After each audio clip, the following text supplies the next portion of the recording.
Hey, what is going on, ladies and gentlemen? My name is Rayge, and we are back today with Marvel Strike Force's newest blog post here, being the Silver and Bold. And as you may have guessed, with Silver Sable getting featured on this screen here, it does look like she is going to be the next character joining here as part of the weekly festivities, but as well, the next expected character here for release after the introduction of Daredevil Modern in the previous week. So you can see here, this is the battle plan for the next week or so here. A lot's coming up actually on April 7th, just a few days. A new battle pass shifting over here to Howard the Duck.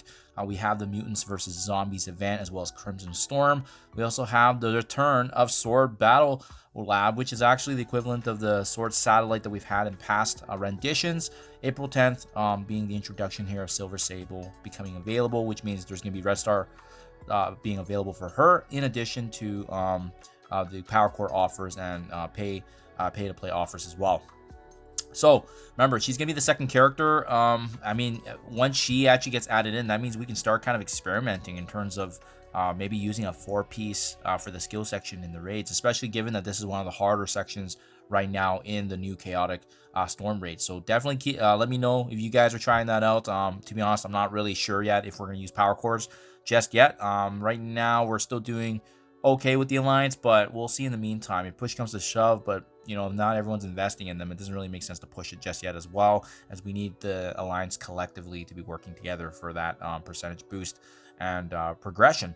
Sword Battle Lab, so they changed the name on this a bit. It used to be called Sword Satellite, so they always try to switch it up a little bit, but this is going to be you know, 60 floors in total now. Previously it was 50 floors, so 10 new floors. On top of that, it does look like there's gonna be milestones here to give us additional Crimson Gear, Tower Orbs, as well as a 3-diamond Punisher and a 3-diamond Elektra, which we've kind of seen in the past with these new rework teams. Usually those past rework characters get those diamonds being featured. This is also fresh and different. We have Night of the Living Pole, the 4th zombie, and there is going to be a vote between the 4 characters here. So a lot of options, actually. We got Squirrel Girl, got Cosmo, obviously being a fan favorite doggo of the MCU here. We got Kestrel herself, the original character that's been added by Marvel Strike Force itself. And then we also have Cable. Really cool mixture here, guys. So it does look like that these 4 are going to be available now, and we get to do a vote here. But it's gonna be a hidden vote. This is different. This is new by community request. This vote's going to be a hidden vote, meaning the live vote results will be hidden until the conclusion. Having said that, guys, I do have a feeling that if I had to guess, I think Cosmo and Kestrel, I think those two would be the favorites. We'll see in the meantime, guys. This is just kind of a preemptive guess. We'll see what happens. We also have Twitch drops. They're returning once again back. Additional power cores, gold, in addition to L3 training materials. So make sure you guys take advantage of this. This has been really nice to obviously add into our roster materials and resources. We have the Friday free claim here as well, so make sure you guys check this out before obviously this event ends, which is the additional milestone here for Quack Fu. We got some X-Men badges as well as 5 Havoc shards.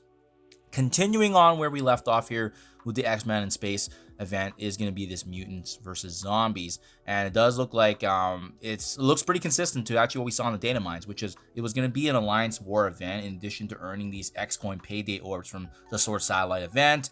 If you have Daredevil Modern and Silver Sable actually unlocked with power cores, or if you pay to unlock them, you can get them to have bonus points there. There's the spending of power cores, and if you actually open up the exclusive diamond orbs for Daredevil, they're also going to give you bonus points there. So there's Gear Tier 19 pieces. There's actually a leaderboard associated with diamonds here for Scarlet Witch Zombie and Gear Tier 20, in addition to also housing the Storm Tiara and X-Men badges, which is tied back to the monthly event. Now, since we are taking a look at this, I was curious. When I was zooming out on the data mines, I was curious what kind of Gear Tier 20 resources this would be, and it does look like I was right. The micro dot and encoded data, that is tech pieces. So it's not a crazy leaderboard.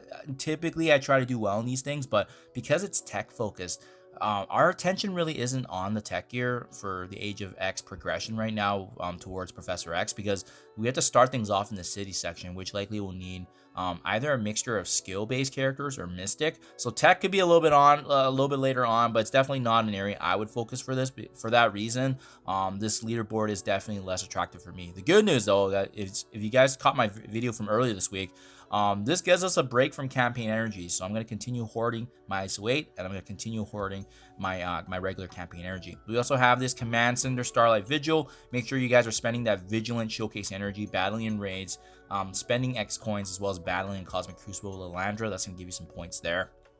And then we also have this Crimson Storm that we've also been dabbling in, because this is the alliance-based event. Essentially, if you're doing the Chaotic Storm raids, you're getting points towards this. And there has been the inclusion of Havoc Shards and Mutant Gear, so that's definitely been nice. A nice little bonus there. And we also got this quick rumble here with Extreme X-Men characters. There you guys have it. That in a nutshell is the blog post. Short and sweet, but pretty pumped for Silver Sable. Really excited for Sword Satellite. Actually, I will be releasing shortly here, guys, a cheat sheet, if you will, all my successful teams that I've used in the past from floor 1 to floor 50. So be on the lookout for that. That's going to hopefully help you guys prepare.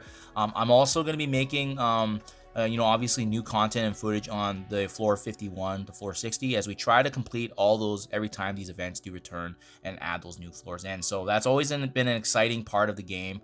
This new content, Escape from Kill and Sword Satellite are two of my favorites for sure. And then, like I said earlier, we do have this Mutants versus Zombies one, where it's going to be based off of just the war usage. And if you have unlocked those respective vigilante characters, that's for sure going to help. But yeah, let me know what you guys think in comments below, though. Definitely exciting times for sure. Lots and lots coming around the pipeline here. And there was also a newly released Marvel Strike Force video on Professor X. Absolutely loved it. Just kind of giving us a little bit of a hype momentum build up towards the release here in just a couple weeks, guys. It's coming up very quickly here, where we're going to boot things off with Age of X. So hopefully you've also been preparing for your Gear Tier 20 pieces as well. Thank you for your time as always, and I will catch you guys in the next one.